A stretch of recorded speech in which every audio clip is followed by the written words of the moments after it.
to the Council's website. It is also possible that Sheffield Live TV will record and rebroadcast this meeting. Please can I request mobile telephones and other such equipment is turned on to silent as not to disturb the conduct of the meeting. There is no fire test planned for today. If there is an emergency evacuation, please take instructions from Town Hall staff. The assembly point is Tudor Square. Please note that the appendices for items 10, 11 and 12 are not available to the public and press because they contain exempt information. For the benefit of the webcast, please can each Finance Performance Policy Committee member introduce themselves, and I'll start on my left with you, Gareth. Councillor Gareth Slater, Southie. Good afternoon, Councillor Eldard from Castle. Good afternoon, Councillor Martin Phipps for City Ward and Green spokesperson for the committee. Thank you. Councillor Terry Fox, Castle Ward. Sheffield Mohammed Ecclesall. Miss Chapman, Mosborough Ward. Mike Levery, West Ecclesfield Ward and Vice Chair. Thank you, everybody, and welcome. Item 1, apologies for absence. We haven't received any apologies for absence for this meeting. Thank you. Exclusions of the public and press. There are no items that require exclusion of public and press. But we do have items 10, 11 and 12 which are not available to the public and press because they contain exempt information. Declaration of interest. Is there any declaration of interest? Councillor Dodd. Thanks. Just to declare ahead of the capital programme discussion that I'm a member of Sharrow Community Forum. I don't have any decision-making power within that, but as one of the proposals relates to that organisation. Thank you very much. Councillor Dodd did mention that to me last week to take some advice, and it's not a DPI, and there's no direct relationship to her interest, and therefore she doesn't need to exclude herself from the meeting. But we can have that minuted. Yeah. Thank you very much. Minutes of previous meeting. This is on page 15 of the agenda pack. Are we all happy with Councillor Dodd? Thank you. I just wanted to pick up within the discussion of the work programme that we had in the previous meeting. We made particular reference to making sure that the equalities outcome metrics that were coming before us had been consulted on both with internal and external equalities groups before they reached us. The line in the work programme that sort of talks about the pre-consultation period, and I didn't see that reflected in the minutes, so I just wanted to check that that is going to happen before that particular agenda item comes back to us again. Yep, that's fine. That was something that we did discuss and agree here, so we'll make a note of that this time. Thank you for bringing that up. Is there anything else? I also declared an interest at the last meeting for an area. I think it was to do with capital approvals. I didn't see that here, but Fiona, I'll update you that so you can put that on the agenda. Thank you very much. Anything else? No? Are we all approved? Yep, that's fine. Thank you very much. Item 7, page 21 of the agenda pack, and this is the work programme. Fiona, over to you. Good afternoon, everybody. So if you turn to page 22 of your pack, you'll see there have been 2 new items added to our work programme since our previous meeting. One is the polling district review, and one is Sheffield City Council's ethical procurement policy. Apologies, it's page 24. And there have also been a small number of changes which are also listed, and as ever, members are invited to suggest any additions or amendments to the work programme. Councillor Levery. Thanks, Chair. Seeing as we're going to be reviewing the performance measures for the Council, can we include it in the work programme, please, and report back to this committee? Thank you. Councillor Slater. Mine was regarding the ethical procurement policy, just trying to find out what stage it's at. Has something been drawn up, but it's waiting to be presented to us, or so what stage is it at? Yeah. Yeah, thank you. So we're updating the policy and preparing the policy. We are waiting for more guidance to come from the government, so the Procurement Act is changing. So the procurement regulations change, the Procurement Act comes into force from February next year. There is more guidance coming out from government as we speak. We just want to make sure we're fully aligned with that to make sure that we don't trip ourselves up by issuing something that we then have to amend. Councillor Dodd. Thanks. Just to follow up on that point, what's the proposal for member engagement in that policy development process, and will there be kind of opportunities for consultation and things before it comes back to us? I'm asking partly as a gauge of what TBC means. Are we expecting this in spring or 3 years? But also to think about how we might engage this committee in before it comes to us for decision. So I think that it was spring next year. I would expect at the very least we'll have a finance briefing session where we can get your views and opinions on what's in the policy. If I could just come back to that as well, I have requested a working cross-party group to kind of look at that as well. So hopefully, as a finance committee, but we can kind of work on that cross-party to have some type of member engagement, because I think it's really important that we have some type of input in that. Okay, anything to add, Councillor Dodd? Sorry, I've got a few on this one.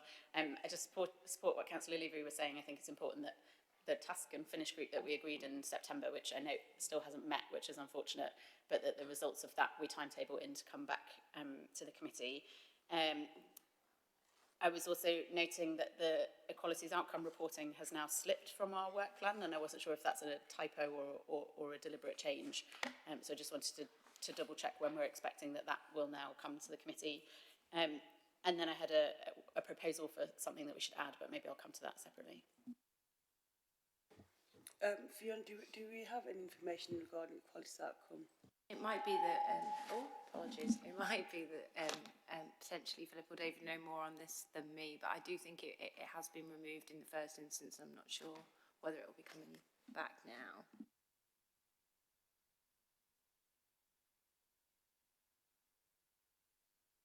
We'll get back to Councillor Dodd. I'll have a look, because I think there was an email. James, I think was coming on this. Thank you, Chair. Yeah, so the equalities outcome reporting, we are just taking some views, but it will be coming back either in February or March of next year, so in the early part of next year. Thank you, James. Councillor Dodd, did you want to come back? Thanks, that's helpful. The item that I'd be interested in colleagues' reflections on, in our previous sessions, we've been kind of discussing amongst us the challenges of some of the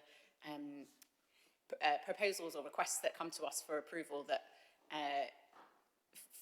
we get quite late sighted on, and that it's quite difficult for us as a committee to take a kind of careful deliberation on, and I'm particularly thinking about some of the land disposal questions, where obviously staff members have done a lot of work on them and they've come to a stage where there's a need for sign-off, but the choice confronting us is sort of not terribly meaningful. And Councillor Levy will recall we were talking about this in a governance working group recently, about the need for us to get a bit more upstream potentially of some of those decisions and give a bit of political direction for how we want those processes to happen, such that by the time they come to us, we're confident that all the due processes and things have happened. I think Councillor Slater talked in the previous session about some sort of guidance or checklists for making sure that things that we collectively care about in that decision-making process have happened before they come to us for decision. So I was wondering if we could add something to the work programme that was a bit of a discussion about a kind of policy or general approach to how we want to go about making those decisions, so that we can give a greater steer to officers and hopefully relieve some of the decision-making burden that falls to the committee. David wanted to come back in. Yes, I have picked that up with colleagues, and I think some of these schemes that are for the larger schemes, there will have been briefing at TRC, and I think what we've agreed is that, as well as giving the briefing for TRC, there'll be briefing for this committee as well at the same time, so that you'll see those in context as to why they're coming, and then when you see the downstream decisions, that you'll have that wider context. But also as well about some briefing. I don't know whether you'd want it on an agenda in an open session here, but whether we have a briefing around just the context for decision making and the links between CIL and planning and all those things. So I have picked that up, so we are looking at that. Thank you, David. That's a really good point. I think there is some work to do in that area, and we will definitely consider that. Councillor Phipps? Thank you, Chair. I've got a suggestion for an item, if that's okay. It came up in a recent full council, but I was wondering if Finance Committee would be interested in looking at what a 4-day working week would look like in Sheffield City Council, and if that's something that we could look into given the seeming success of the South Cambridgeshire District Council trial, which showed better value and service for council taxpayers and better working conditions for employees. David? It would be a matter that would fall within the remit, although I don't think any work's been done, and that would be considerable officer work to do that, and it might deprioritise other work that's ongoing at the present time. So I couldn't say straight away that yes, you can add that on at any time. I think it's something for us to take back and look at when we next have the briefing as to what type of work that would involve to bring anything meaningful to committee in the future. Thanks. So we'll keep you updated, Councillor Phipps. Anything else? No? Okay, so are we happy to approve the work programme? Yep, thank you very much. Okay, moving on to item number 8. This is on page 31 of the agenda pack, and this is support for care leavers with council tax liabilities. And if you could just introduce yourself before you start your presentation. Thank you.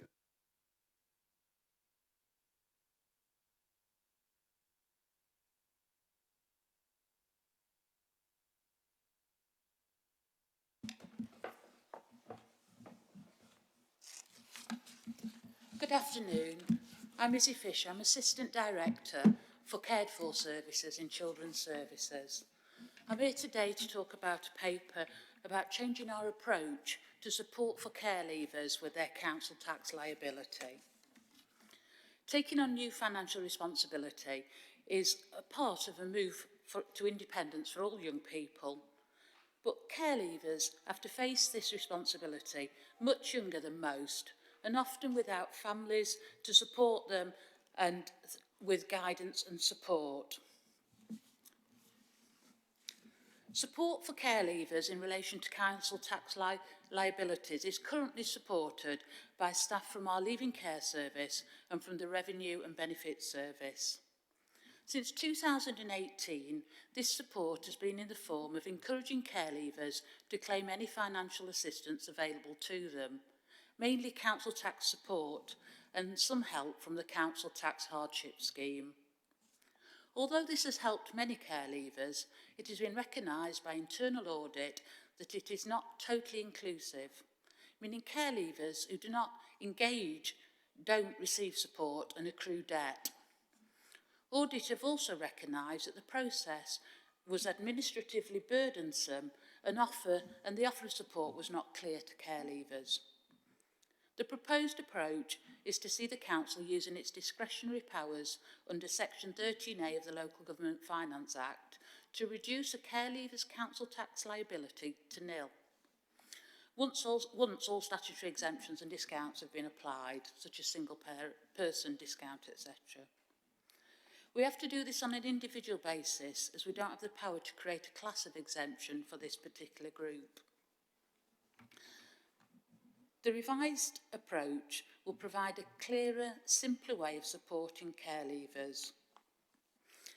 The proposal is in line with other local authorities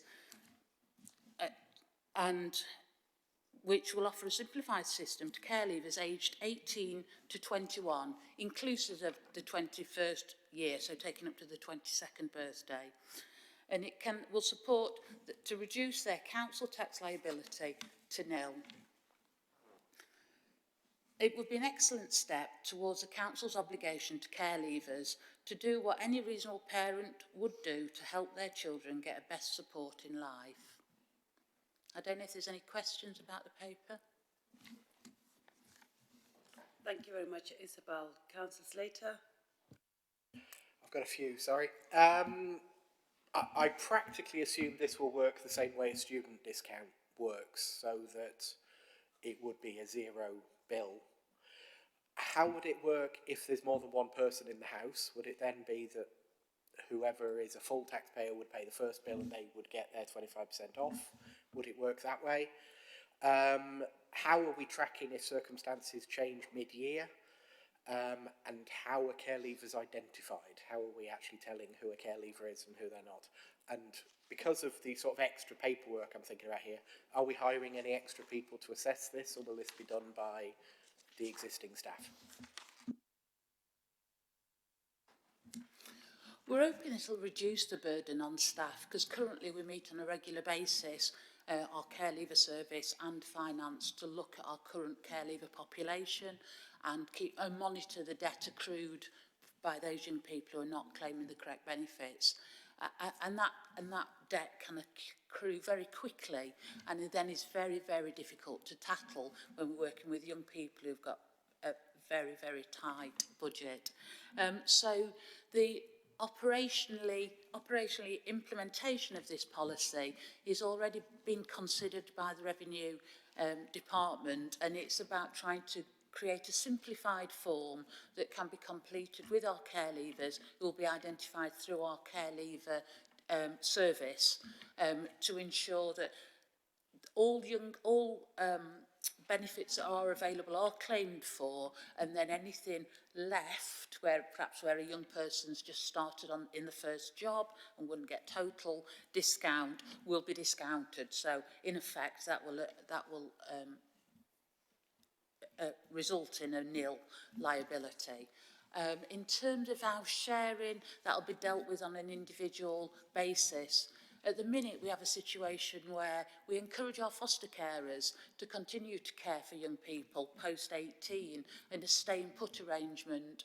Where a young person's working at present, that means that our foster carers, ex-foster carers, are liable for that council tax, and that puts pressure on some of those arrangements. So we're hoping, however we implement that, that will reduce that liability on our stay-and-put hosts and make it a more attractive proposition for foster carers to continue to support young people as they move through those first few years in employment, training, etc.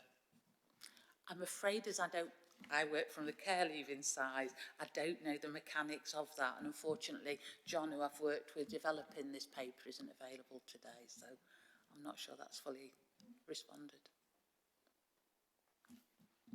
Sorry, so just on that, can I ask for the information later and I'll go through? Yeah, cool.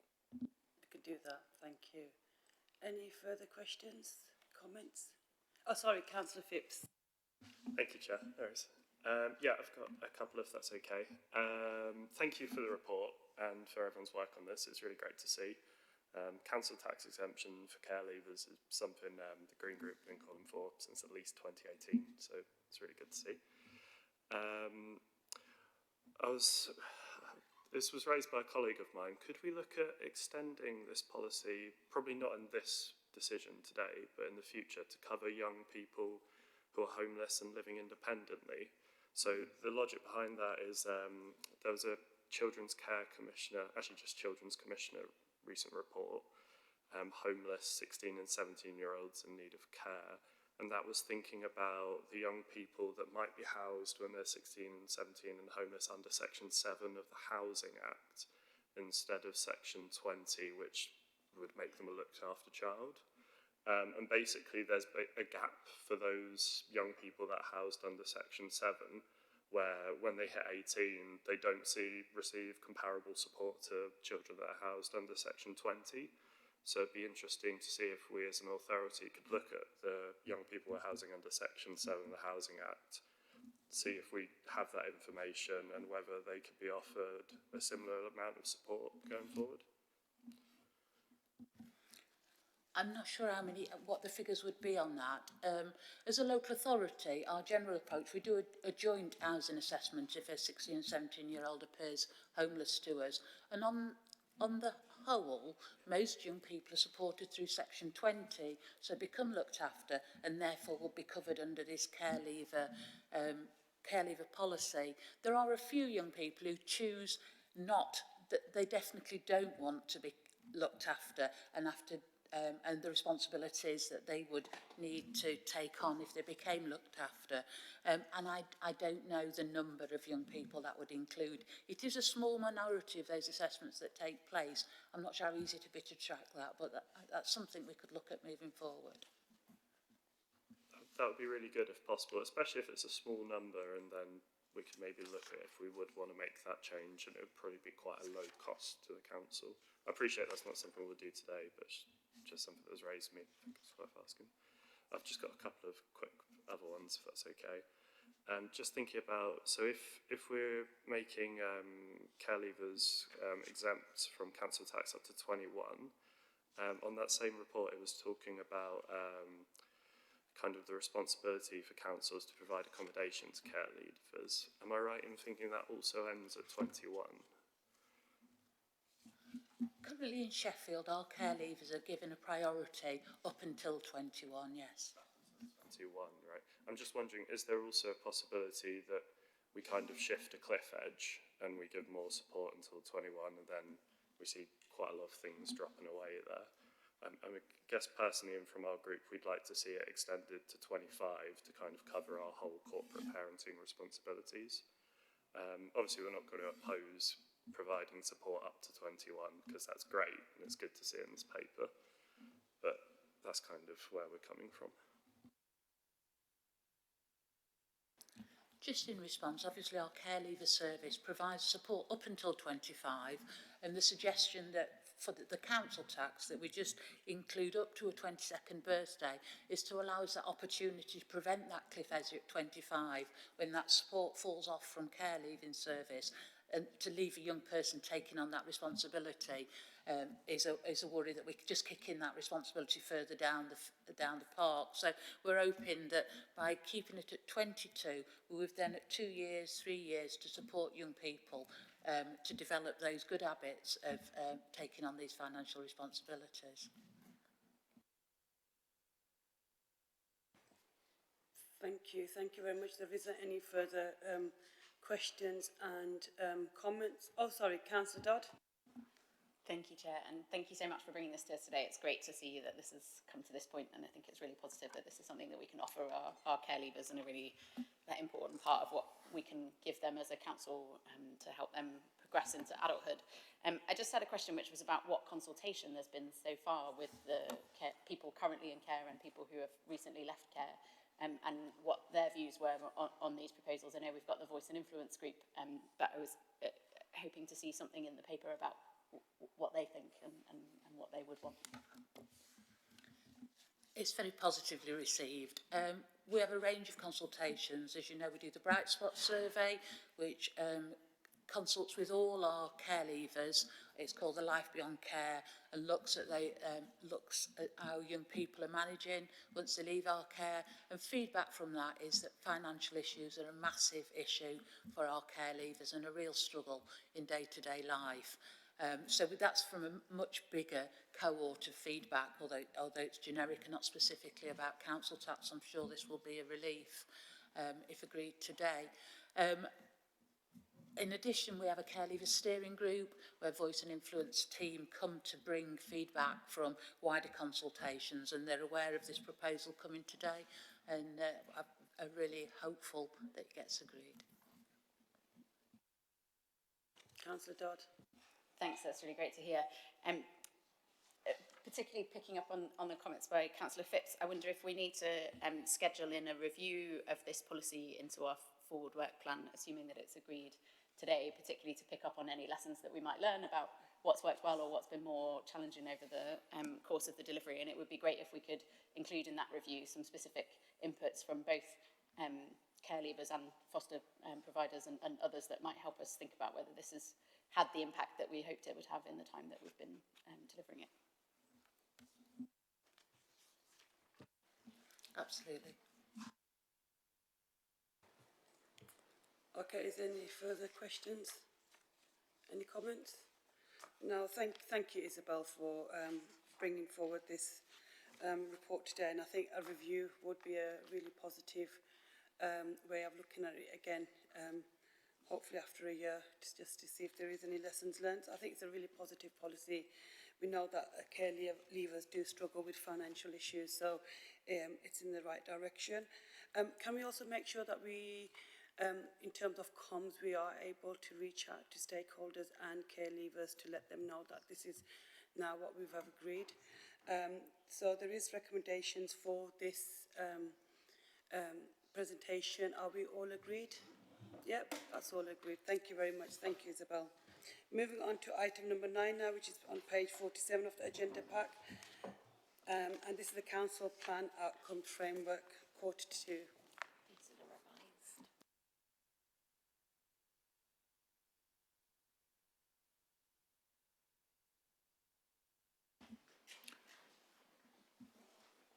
Good afternoon, my name is James Ford, Assistant Director of Performance and Insight.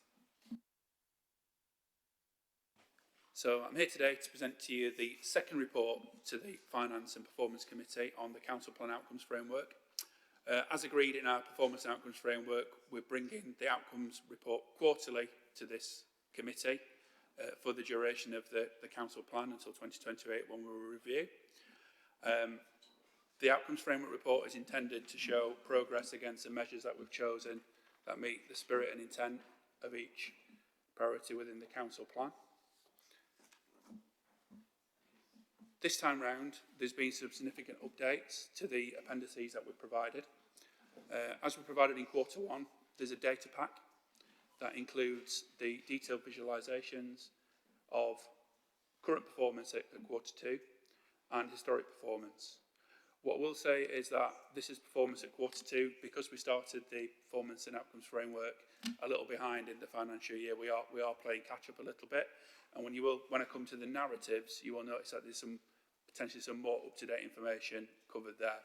But the intention is that we'll catch up with that throughout the year, and we'll should be by quarter 4 caught with ourselves.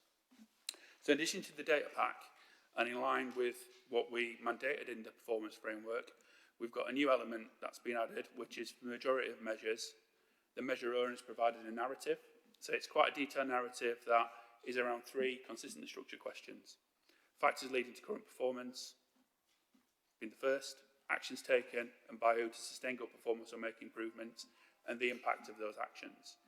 Recognising again that's still a lot of information to take in, we've come up with Appendix 1, which is our outcome summaries. So for each of the council plan outcomes, we've provided a concise summary in terms of an overview, the strengths of performance, but also the challenges that committee might want to dig into.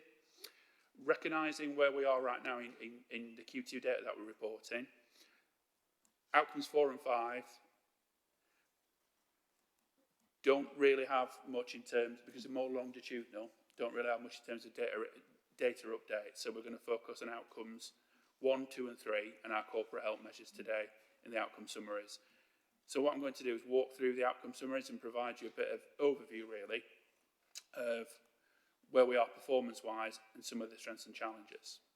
In terms of outcome 1, a place where all children can belong and all young people can build a successful future, what is noticed by its absence, we'd expect at this time, is our attainment results, notably GCSE results. There's been a national delay to that data. While that might be available now in the public domain, it wasn't available in time for us to have the narratives for this time round. We will see that next time, and we'll also see it at the Children and Family Education Performance Committee as well.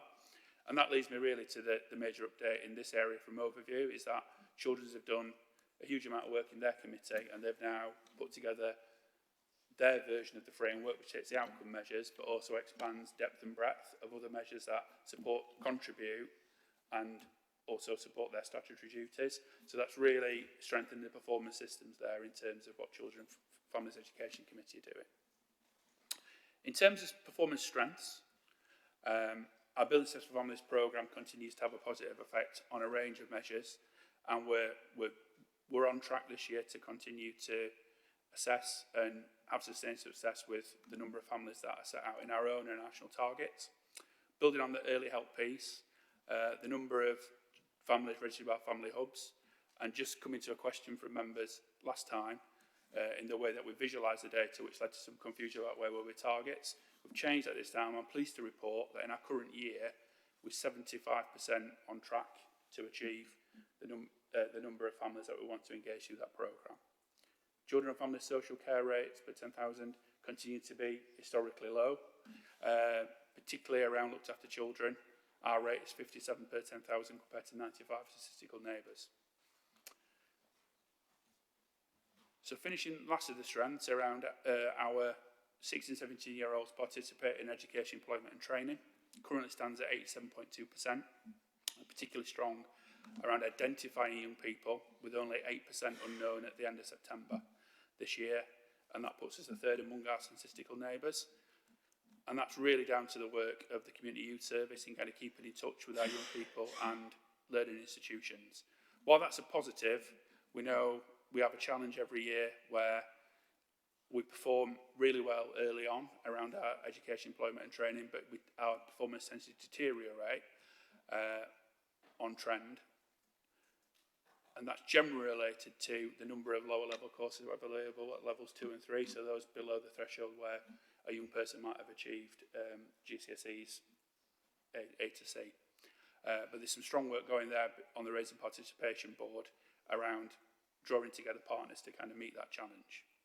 Other challenges, nationally, attendance at school continues to be a huge challenge. In Sheffield, there's significant work done on it, and there are some kind of green shoots starting to show. So signals at half-term 1 in the 24-25 academic year is showing that persistence absence in primary has reduced by a smaller 1.2% and 2.7% within secondary school. The last of the challenges here, which is probably the greatest, is the rate of pupil suspensions and exclusions. It's a national issue, but continues particularly high in Sheffield.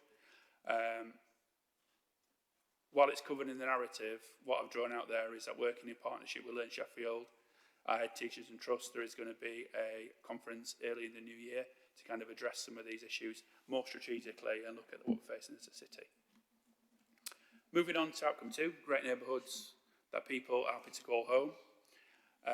Some real strengths here. Smoking prevalence reported for the first time in a while this quarter as a longitudinal measure has dropped from 12% to 10.3%, which is significant and testament to the work of public health on tobacco controls.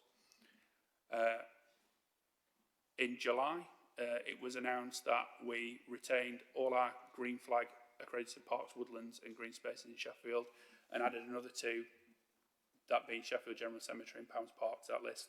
So we now have 18. There's been some really strong improvement, significant sustained improvement in the average time to bring relet properties and bring voids, average time to relet our council properties and to bring voids back into a fit to let condition.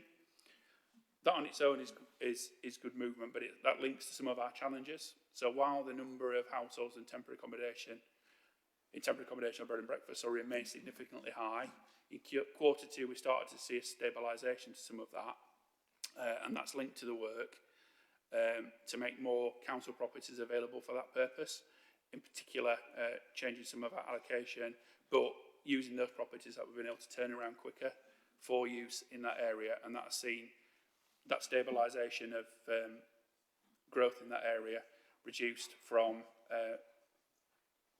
387 in quarter 1 to 303 in quarter 2 in terms of number of presentations for homelessness. And then people living in care and engaged communities that value diversity and support well-being.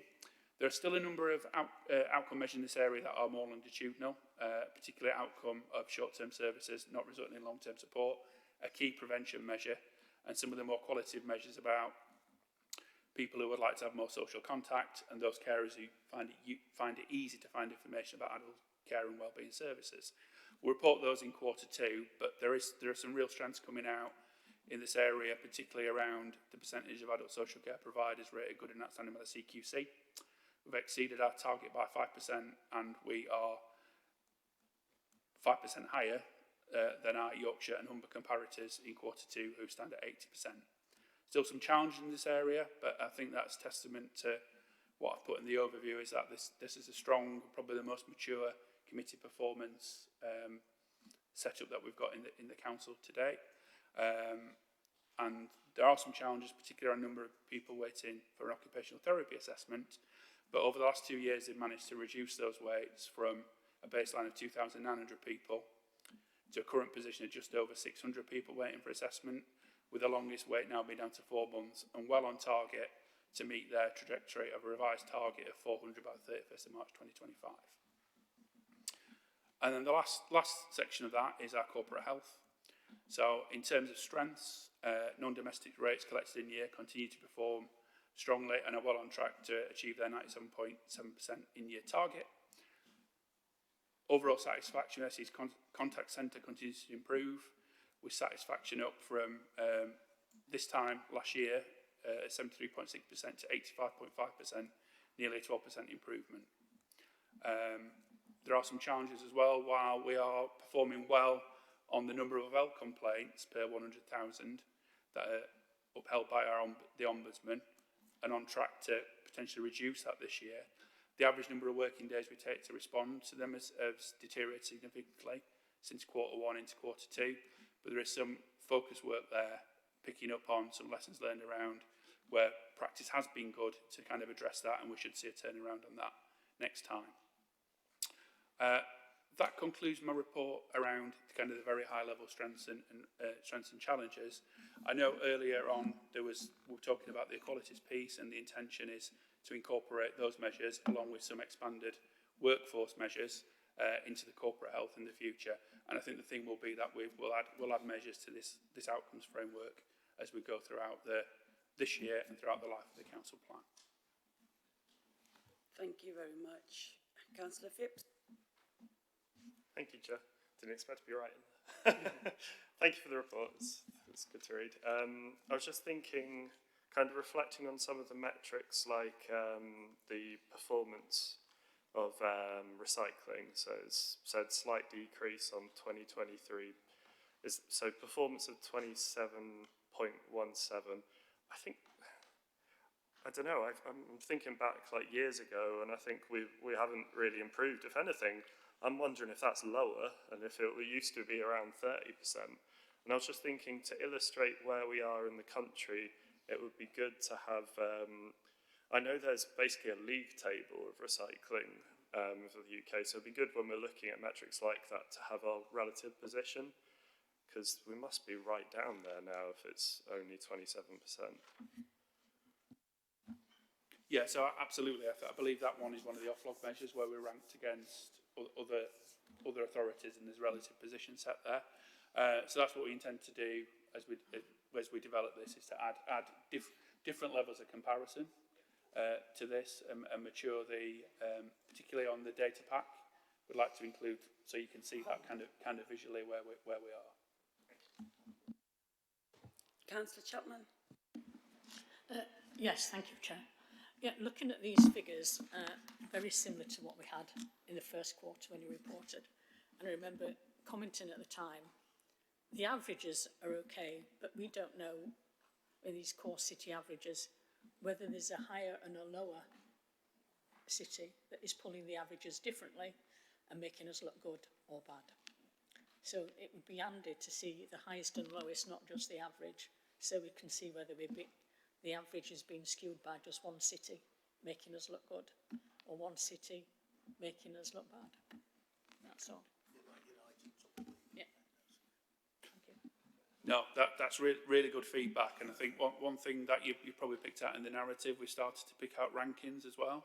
So that's not possible for every measure, but I think that would be something we can definitely do around putting in the highs and the lows. It gives you some calibration then, because I completely agree it can get lost in the averages and the number of comparators available. Councillor Dodd. Thank you. I really welcome this. It's really great to have the kind of narrative that goes alongside the raw data, and I think it's been really helpful. I also think there's a lot of really good news stories in this. It's really positive to see that things are changing in general in a good direction, and I hope that we're able to kind of make use outside of this committee of the good news that's contained within this, so that people in the rest of Sheffield know what's happening and where we are making progress. I was reflecting on some of the challenges that have been identified, and in a number of cases one of the kind of good features of this is that we're monitoring the performance of these outcomes in our city rather than just the council's role. And so some of these challenges are things that we need to work with, whether that's schools or B&B providers or waste services or whatever. They're things that we don't necessarily have kind of direct influence over, and that the actions, a lot of the actions are about how much can we influence and convene other people to take actions on this. And so it's great to see that in at least a couple of examples, the Summit for School Head Teachers, for example, we're stepping into that role and our capacity to kind of make a difference on stuff that isn't directly within our gift. And I was thinking about one of the very specific outcomes, which was about people who use adult care and wellbeing services who report that they have as much social contact as they would like. And I was reflecting, this is probably an area where there's a really great role for our voluntary and community sector and for kind of wider stakeholder engagement. There's obviously our role as their social care provider is a really limited part of the social contact we would hope for them to have. So I wondered if that's something that we could feed back to that team as a kind of approach to be thinking about as well, as it seemed like most of the kind of improvements identified in that area were council specific rather than our role in kind of helping other people take action on that performance too. But thanks very much. No, thank you very much for your feedback. Yeah, and absolutely, I think, and recognising that not all these measures are in our control. Some are, some we have direct control of, others we are more influential on. But I would definitely feed that back to adult services in the case of that measure. Thank you. Thank you, James, for this report today. And I know behind the scenes you have been working incredibly hard. Finance members have been giving you quite a lot of feedback in terms of the narratives, the indicators and the measures. So it's really good to see the narratives that you have included this time around in the report. I think it's very, very useful. There is a working group that's going to start next year to further look into the indicators and measures just to make sure that everybody is happy and satisfied with them. But I do appreciate you taking back a lot of the feedback that we've been constantly giving to you in the pre-briefs, and you've added that to the report, so thank you very much for that. And looking forward to doing a bit more work on this in the new year. So thank you. The report does contain recommendations for approval. Are we all agreed? Yeah. So that's agreed. Thanks, Jane. Thank you, Chair. Thank you, Committee. Okay, so moving on to item 10, which is the budget update. This is on page 187 of your agenda pack. And it's Kerry who'll be presenting. Thanks, Kerry.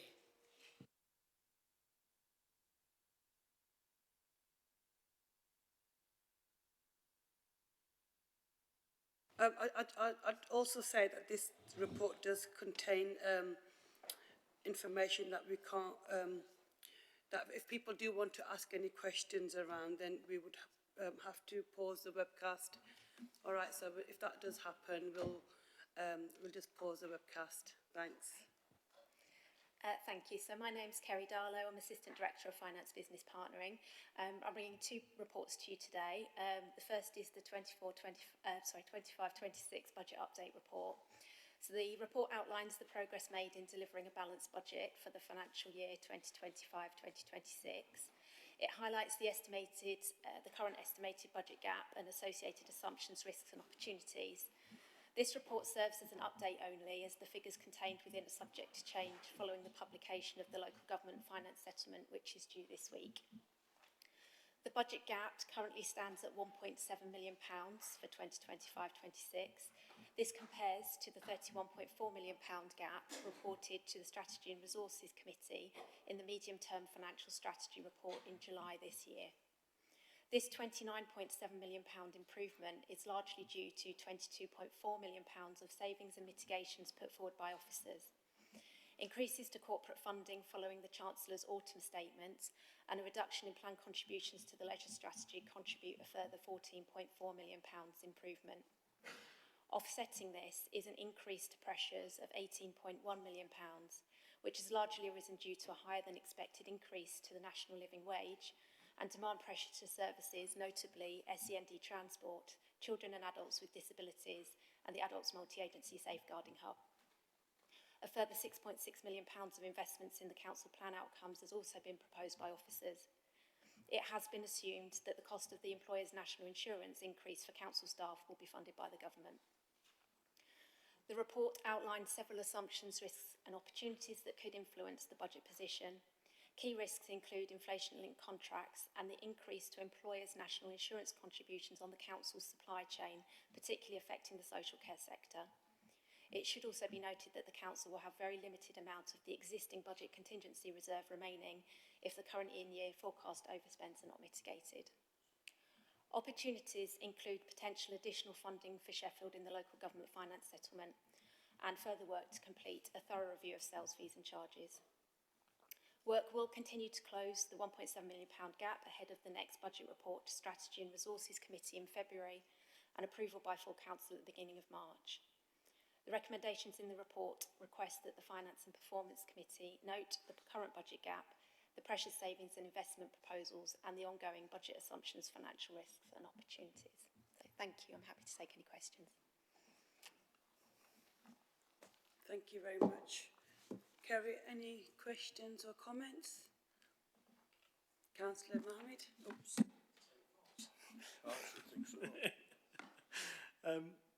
You rightly mentioned the issues around the employer national insurance contributions. Has any work been done about, particularly around the health and social care sector and community kind of organisations in terms of the impact that may have, particularly if those organisations then become unviable and given that they're likely to then fall back onto the council?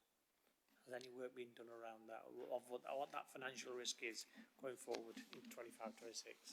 Yeah, so it's very difficult to put a number to that because it will very much depend on the individual circumstances of the provider, but our commissioning teams are working quite closely with that sector, and I know that they've received a lot of representation from that sector highlighting those problems around sustainability of providers.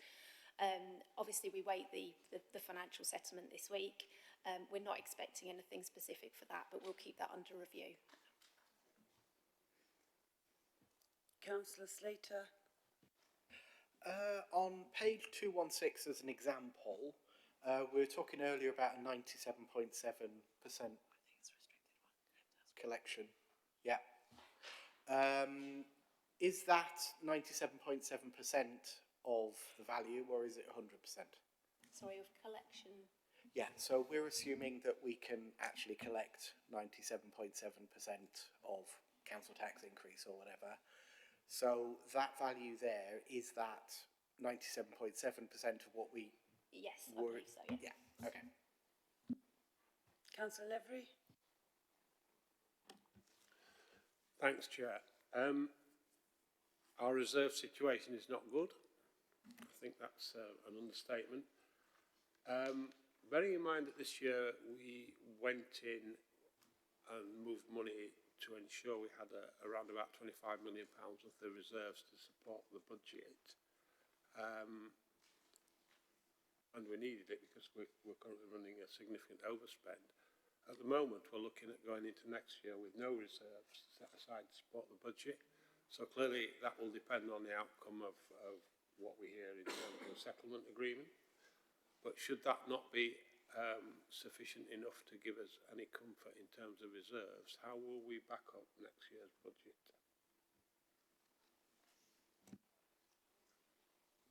Thank you. So we, as part of budget setting, will review reserves that we hold. So we have a number of earmarked reserves. Part of the budget process every year is to review those earmarked reserves and to check that they're still being held for relevant reasons and they shouldn't be unearmarked and repurposed for something else. So as part of the budget setting process, we will be looking at that. You're correct to say that those budget contingency reserves have been dwindled down over the last few years. They were set up for a specific reason, to support the budget process over 4 years, and they've done that. This is the last year. The current year is the last year that they were intended to be used. So in that respect, they've sort of served their purpose, albeit we top them up at the beginning of the year. We'll take a view on the appropriate level of reserves to hold for budget support when we get towards February, especially when we've had the settlement from government. That will give us an indication of sort of the overall financial position for the year. I think what we've got to be careful of is not driving behaviour where an overspend is viewed to be okay and that finance cover that off. You know, we've sort of seen that over the last few years. We've got to wean people off that idea because it's not sustainable to continue in that mindset. Equally, we're conscious that Future Sheffield will start to deliver. We haven't included any savings for Future Sheffield within the figures for next year, and we assume that Future Sheffield will deliver savings from 26-27 going forward. So again, we'll be looking to Future Sheffield to be delivering against future years' savings targets. But really, we've got to get ourselves into a sustainable position where we're not consistently overspending. So in regard to the current issues that we face that drive that overspend, two of them relate to housing, so temporary accommodation and exempt accommodation. We set £7.9 million aside for this year to support that. We've done the same for next year as well, so that money is set aside. So should we overspend on temporary accommodation and supported accommodation, we're already setting money aside for that eventuality. We are building more money in for home to school transport. So where there's a financial pressure here this year, we're building nearly £6.5 million of extra funding in for home to school transport next year, with the hope that that avoids an overspend. There's also a savings proposal where we expect home to school transport as well to start delivering improvements in their financial position. So for many of the issues where we've got significant drivers of overspend, we're either setting money aside already or we're putting more budget in to support those areas. Thank you for that, Philip. Chair. Just to follow up on that, I mean, the most important thing with this was that we achieved 95% of our savings this year, but even so, our overspend was affected by external forces, which we can do nothing about. And I'm not expecting anything much different next year. I've got a comment on HRA. Is that okay? Do you want to wait till we go on to that item next, yeah? Councillor Fox. Thanks, Chair. Just on something that Philip's just said about the discussions that are going on earmark reserves, I take it they're ongoing then, and I just wondered in what forum they're going, and will they come back to the Finance Committee with any kind of recommendations of any changes of previous, and they're not going to affect, without trying to get too deep, without going off air, if you want. Does that then have a knock-on effect on the medium-term forecast, of depending where them two meet?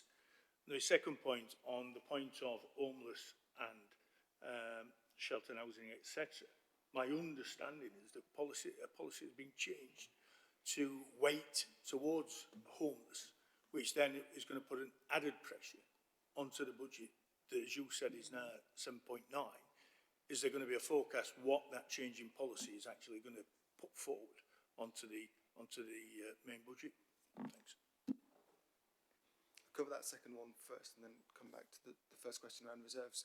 So in terms of the work around accommodation and the HRA, sort of knocks onto the next report really, but there's been a big focus on improving void turnaround, so bringing empty properties back into use quicker, and also changing the allocations policy, which will allow us to allocate more homes to people who find themselves homeless. Both of those will reduce the demand for people using temporary accommodation, so especially hotels and bed and breakfasts. We're focused especially on families and ensuring that families are not in hotel and bed and breakfast accommodation. The legal limit, I think, is 42 days. We want to make sure that we don't have any families in hotels and bed and breakfast beyond 42 days. So that's driving down that pressure. So it's using our housing stock in a different way so that we don't incur those hotel and bed and breakfast costs, and making sure that we can mitigate that cost pressure there by using our own housing stock. In terms of reserves, that's a matter that's reserved to officers. We will discuss that with members. That will probably entail a finance briefing for Finance and Performance Committee members before it gets to Strategy and Resources Committee for decision in February, and then on to full council for decision by everybody, all the members. Can I just come back on that, Chair? Thanks for that, Phil. So on that then, we should see in the 25-26 capital strategy going forward, those proposals that would be in for any change of earmark reserves going forward? Yeah, as part of the budget paper, there'll be a statement on reserves, and that will include all the changes that we're proposing. Philip, could I just ask, could we then have a briefing in regards to the reserve budget, but also the earmarked reserves as well, so that we're also involved in that as well? Okay. All right, so this report is to note, so, oh, sorry, Councillor Dodd. Sorry, one little thing from me before we finish. I just noticed in the report where there had been an intention that we would do public consultation as part of the budget development process, and I understand there were some IT challenges with making that work, and that we're now saying that there will be consultation in the future, but it's a bit unspecified. I wondered if you could say more about how we will be taking that consultation forward. Yeah, absolutely. So officers are working very hard to come up with a proposal for consultation. I believe that we'll be launching that quite shortly, but I can get some further information for you on that as to the specifics.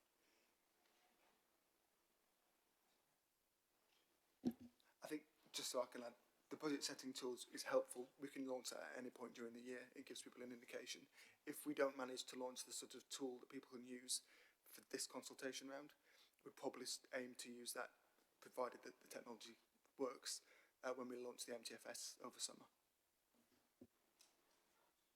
And also in terms of consultation, if I can add, I attended one of the consultation events that we had with the VCF sector, and the feedback from that was very positive afterwards, because people felt that they were involved in terms of our budget setting process.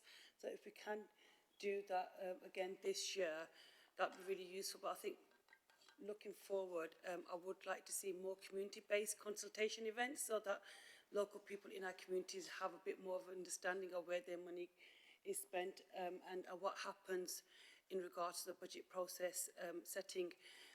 So, you know, I think that's something that we can definitely look into in the future. Okay, so there isn't any... Oh, Councillor Phipps. Sorry, I've been debating asking this question. Could I ask a restricted question, or is that a load of faff? That's fine. Or if we... Yeah, that's fine. We can stop the webcast and you can ask a question. That's fine. Thank you very much. So we'll move on to the next item, which is on Item 11, page 309 of the agenda pack, and this also contains exempt information. But if you do want to ask a question, just say when, and then we'll pause the webcast so that you can ask your question. Over to you, Kerry. Thank you. So my second report is a similar report in that it sets out the progress in delivering a balanced budget for the housing revenue account for 2025-26. So the budget gap as set out in the report stands at £6.7 million, which is currently being shown as being mitigated by a planned reduction in contribution to capital, whilst further work is being done to understand the impact of the capital investment programme and use of reserves in the HRA business plan. The background to and key assumptions taken to arrive at the £6.7 million gap include a 2.7% increase in rents, which is in line with the current rent standard of CPI plus 1%, a likely consultation on a new decent home standard in 2025, the recent implementation of social housing regulation and compliance with both the Building Safety and Fire Safety Acts, and the lasting effects of recent high inflation, which has resulted in a significant impact on the cost of construction labour and materials. The resulting pressures for the HRA in 2025-26 total £14.1 million, which includes a further £3.3 million of inflation costs, including price increases on building materials and supplies, increased demand pressures of £8 million, which includes £4 million of temporary resource to help clear the backlog of works in the repairs service, and £2.7 million due to regulatory changes relating to electrical safety certificates. Also, investments of £2.8 million, which includes £1 million to make window safety improvements. Officers have identified savings and mitigations of £7.4 million to help balance the budget, of which £5.1 million arises from the annual rent increase and £1 million being delivered by a reduction in the number of void properties that we've just mentioned.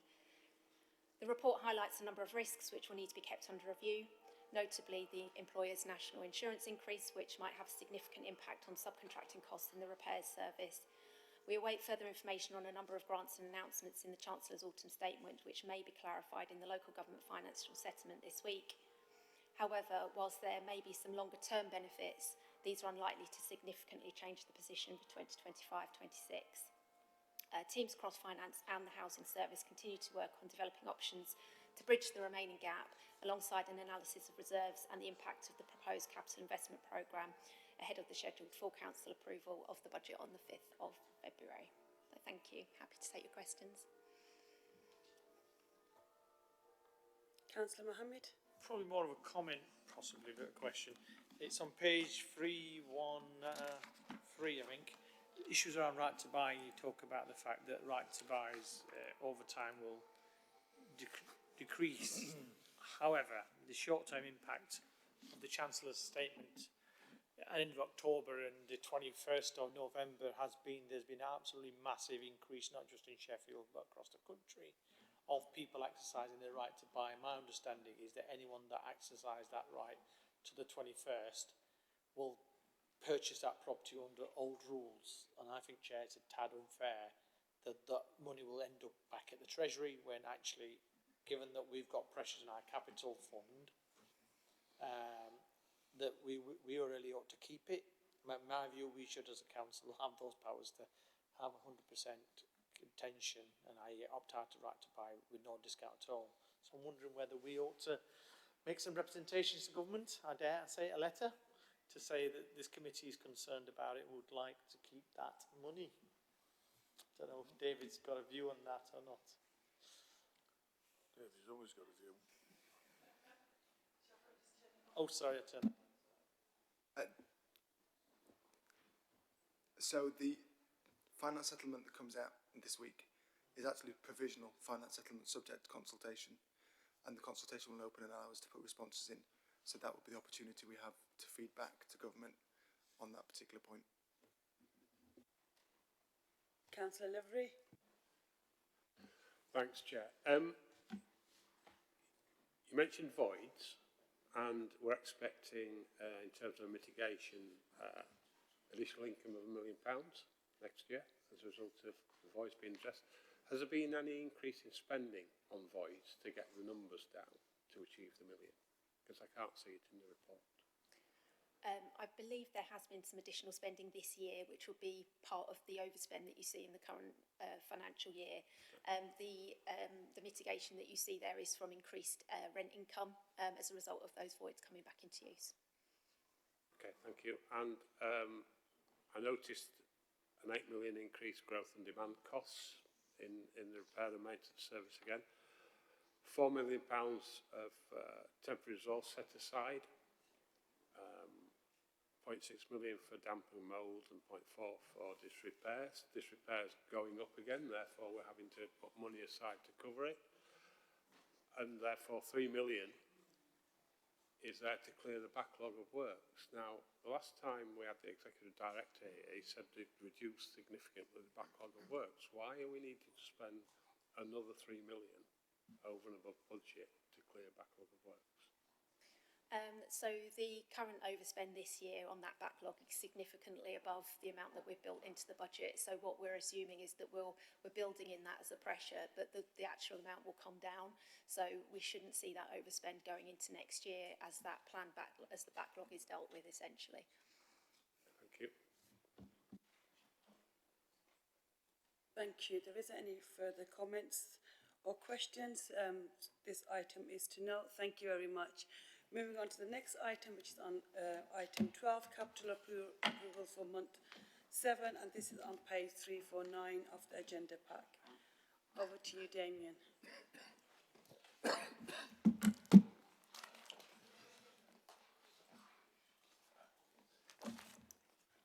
Okay, so before Damien starts, David just wants to mention the handouts that people got. Right, everybody. Apologies, but I think the wrong version of the report was sent out with the packs you've got. There are some minor amendments which you've now got on printed out in front of you. The recommendation 3 has changed slightly in that it's now, rather than approving a grant funding, but to delegate authority. That's because we're not quite in a position to actually approve it today, but rather delegate it.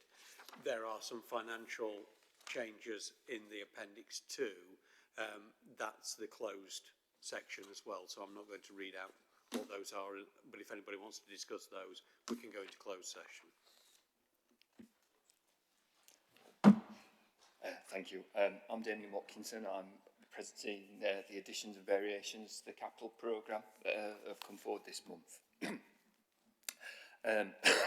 Excuse me. Under Appendix 1 and Transport, Regen and Climate Change, there's an addition of 175k to cover the demolition of the former Herfield View care home, which is an ongoing maintenance liability to the council. The idea is to clear this site, make secure, and then potentially it could be open for development at a later date.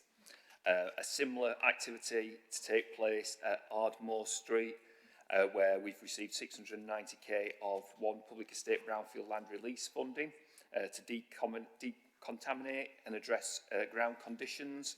And a condition of that funding is that that land will be released for housing development when those works are complete. Under Community Parks and Leisure, we're spending 19k of Section 106 money on feasibility works for improvements at Mount Pleasant Park, and this should complement the improvements that have taken place at the Highfield Adventure Playground. There's just over, I think it's around 80,000 of Section 106 money available in total to deliver the works once the feasibility has been completed. Longley Park, there is 150,000 to be made available for improvements to the older children's play area and a new basketball and netball provision. Under Adult Health and Social Care, we are to allocate 755k of a historic social care capital grant, and that's to support the switch over to the digital signal for citywide care alarm customers. This is for existing customers currently on the analogue system. This will facilitate and support the move to the digital infrastructure. New users of the service will be put straight onto digital service. This capital allocation is to manage the switch over for existing customers. Excuse me. Under housing, Spotswood Green Space, so at Gleadless Valley, there's been £450,000 allocated to create a naturalistic green space in the heart of Gleadless Valley, and that is to include public art in that space as well, to become part of the regeneration master plan in that area. We're also putting an additional 72k into the tower block fire safety scheme to relocate some of the bin stores at the Hanover block. Under Education, Children and Families, we are proposing the demolition of Door Caretaker House at 60k.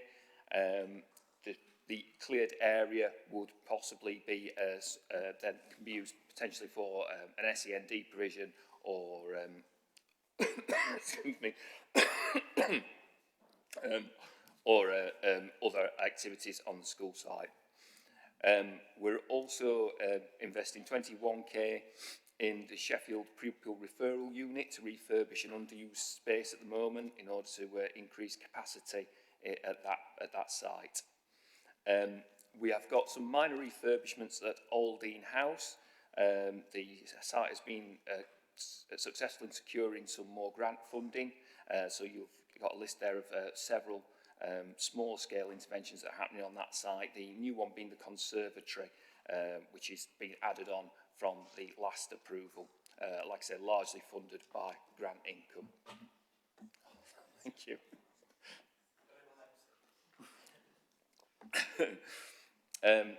Also at Aldine House, we're adding in 97k to finalise what has been a £2.9 million expansion contract at that site. There had been disagreements with the contractor around the final account. Those have been resolved, and the additional 97k has been agreed as a commercial settlement. At High Green School, we had some fire risk assessment works taking place there. In an unrelated matter, there was an issue with one of the ceilings that collapsed at the time. We had workmen on site. We instructed that the people delivering the fire risk assessment works completed the ceiling repair works in order to minimise disruption to the school, and that came in at an extra 60k, but that was to help minimise disruption to the school. On our corporate buildings, there are 7 sites identified where we're going to be installing energy efficient LED lighting. That's going to utilise UK shared prosperity funding and some of our own local renewable energy fund.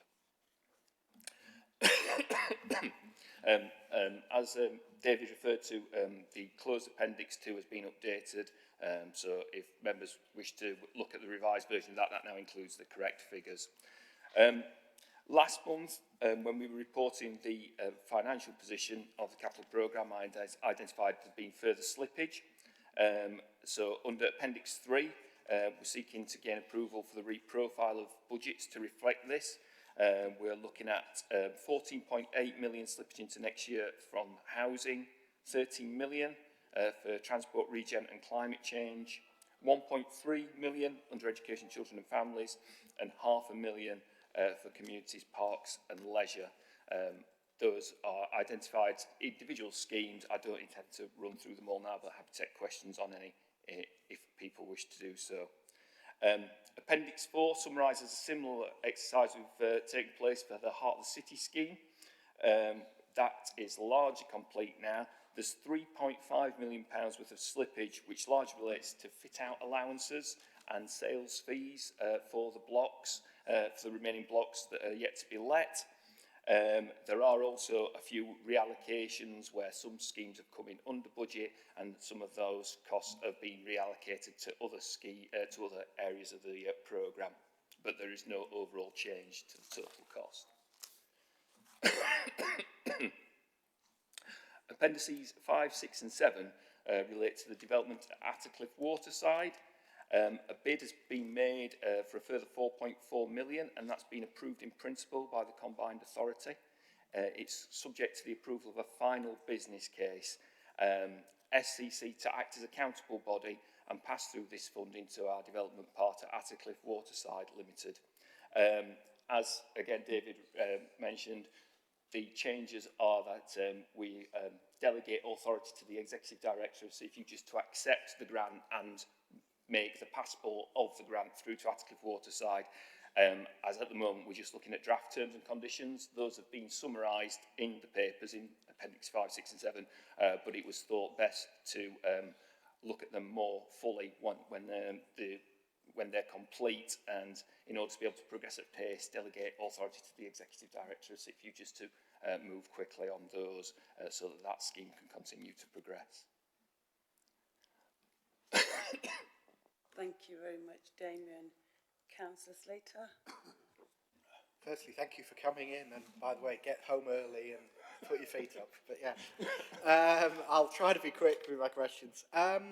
So on a couple of them, so Hurlfield, Mount Pleasant Park and Longley Park, have we got the detail of what the maintenance reduction is? Because on some of them it's saying we're doing this to save maintenance costs.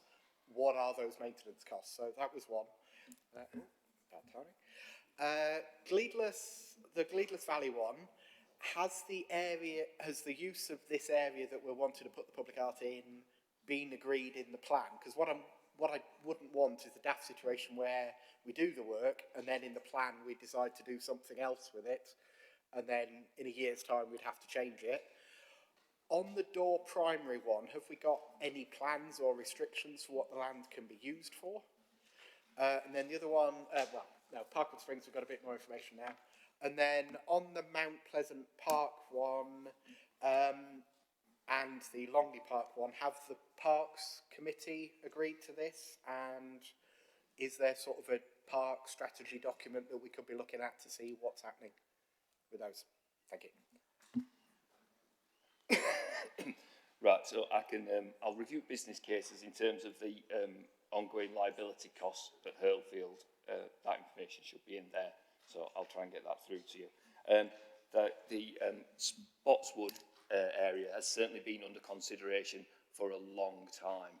So the first business cases around that were brought forward a while ago. So as far as I'm concerned, that is intended to be the kick-off point, if you like, of the public realm around Gleedless Valley. So it's been through Homes Programme Group and discussed at that level, and there's been a long discussion around the Commission on the Public Art as well, so there's been a lot of work done around that. So as far as I'm concerned, yeah, that's that's part of the key plan.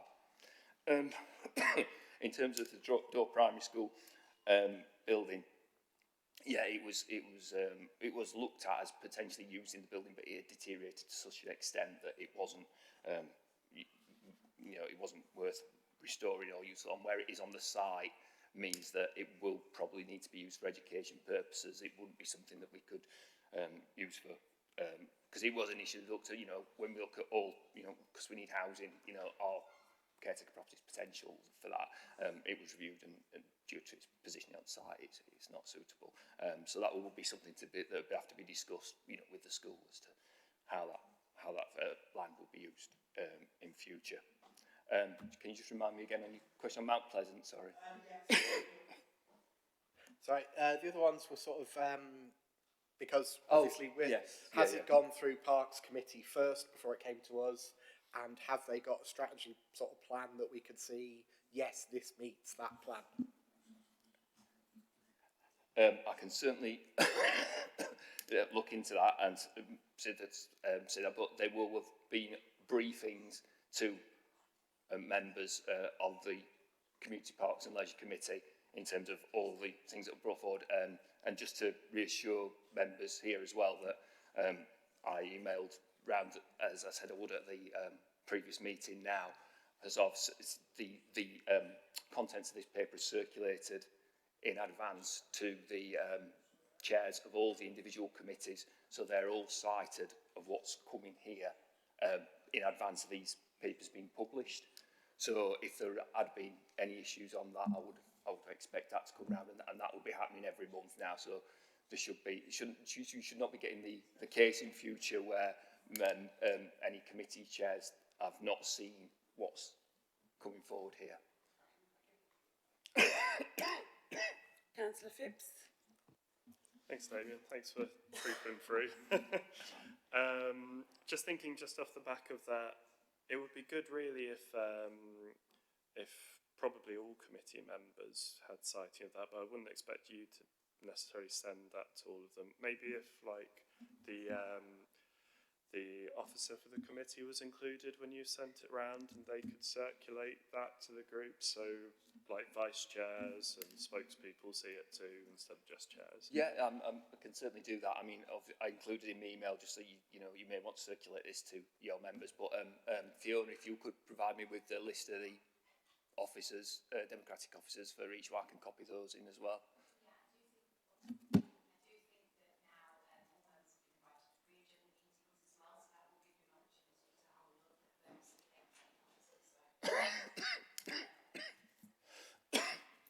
Cool, thanks Damien, and thanks Fiona. And just one other thing, on Spotswood, I was just chatting to some of my Gleaders Valley colleagues, and yeah, £450,000 quite a lot of money, isn't it? And we were just wondering what actually is included. So when we say create playful spaces, do you know a bit more info about what that would be? I mean, they said there was something about a mugger proposal around there at some point. I don't know if that includes that or... Yeah, I can double check on that. I know there was initially a mugger proposal around that area. Whether that is going to be something additional to this or not, I'll have to double check with you. So I'll get more details on that proposal. Thank you, Dan. Thanks. Thank you, Councillor Every. Chair, Asquith Waterside, Damien. It says the 4.4 million is for the continued development of the site. Does that mean that's it? Or will there be another tranche of brownfield money expected? Because in the first phase, it was just over 4 million for at least 362 homes, and we're building 900. So is this a rolling thing, or is this the final bit? Thank you. Yeah, it's a phased programme. So this, the 362, I think it is the first phase, and that's what this will enable. It's a further viability gap that's been identified. It's expected that the uplift in land values that will be created by this initial phase will allow the further phases to be unlocked. And I think, as far as I'm aware, there's a clause included about the commencement of a further phase, which relates to the payments of this grant as well. So I think overall, like I say, it's a larger development, and this is sort of unlocking that first phase, which is hopefully going to lift those land values to make the rest of the development more viable. Thank you. There is a councillor, Todd. Thank you. I just wanted to come back to the Hillview care home, and I know this has been an issue that's been ongoing for quite some years, and there have been various attempts to try and make most productive use of that site. And I just wondered whether we could be given the kind of longer term plan for this. Obviously, once it's been remediated into empty space, is the intention that we keep it in council ownership and make it an alternative use? Are we planning to sell this on? Will there be further requests for more money to turn it into something else in the future? What should we be anticipating? Thanks. I think that's something I'll just have to take back to property colleagues, because it will be reviewed, and there will be options. If we sell, it will come through the disposals route, and but equally, if there is if there's a wish for us to develop housing on that, council housing on that site, then that will come through as part of the stock increase programme in the HRA.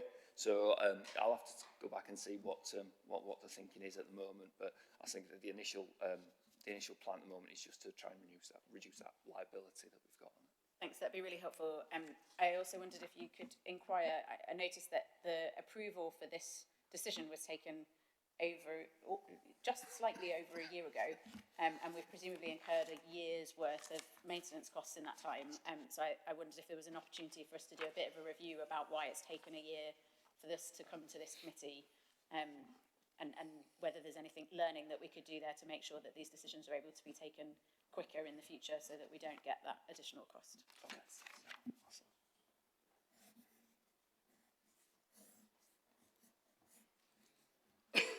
Yeah, I'll take that back.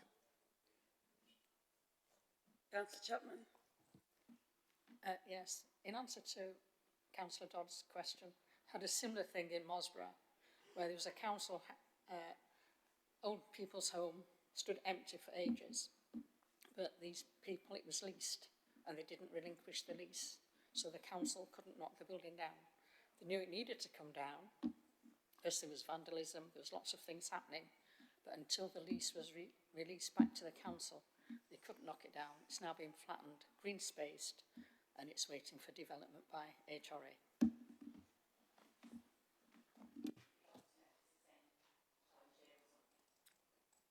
Thank you for that, Councillor Chapman. It'll be interesting to know why there was a delay here. Okay, so I don't think there is any further questions or comments. Councillor Fox, you're making me laugh. This report contains recommendations for approval. Are we all agreed? Yeah, that's all agreed. Thank you very much. This is the last meeting for this year. So I hope you all have a good Christmas and Happy New Year, everyone. And I'll see you again on the 20th of January at 2 p.m.